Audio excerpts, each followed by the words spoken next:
тас, бүйректегі тас кездесіп жатады, иә, бізде. Бұндай диагноздарға бірден спирулинді қоспаңыздар, бірден қосуға болмайды. Бұндай диагноздарға біз зостерокаратиннен немесе витамарин А плюс и Б плюстен бастап жайлап қосып жатырмыз. Білмеймін, мен осы тәртіппен қосып жатырмын. Екі өнімді. Витамарин А плюс таңертең сол 4-1 шай қасықтан береміз, кешке 4-1 шай қасық витамарин Б плюс береміз. Келесі күні жарты шай қасыққа көтерсек болады.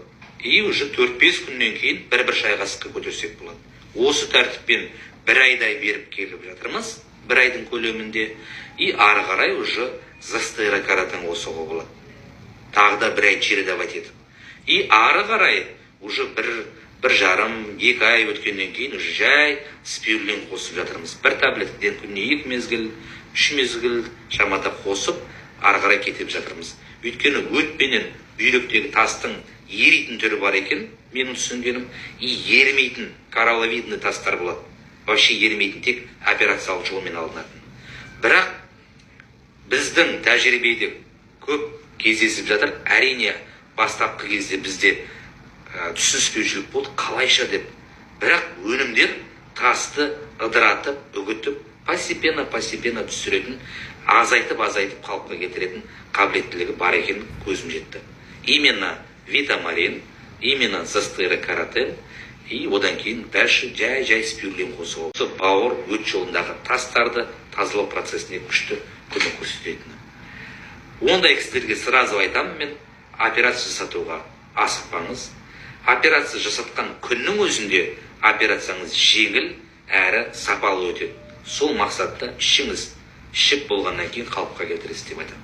Және де операцияға дайындалып тұрған кісілерге де экстерный болады, ондай кісілерге де кішкене тоқтатын қараймыз. Потому что өт алынып тасталынғаннан кейін сіз проблемаңыздан құтылмайсыз деп айтамын. Өт алынып тасталынғаннан кейін сізде 2 проблема басталады.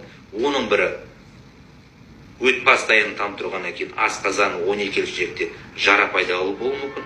Өйткені қапшық жоқ, постоянно там тұра береді.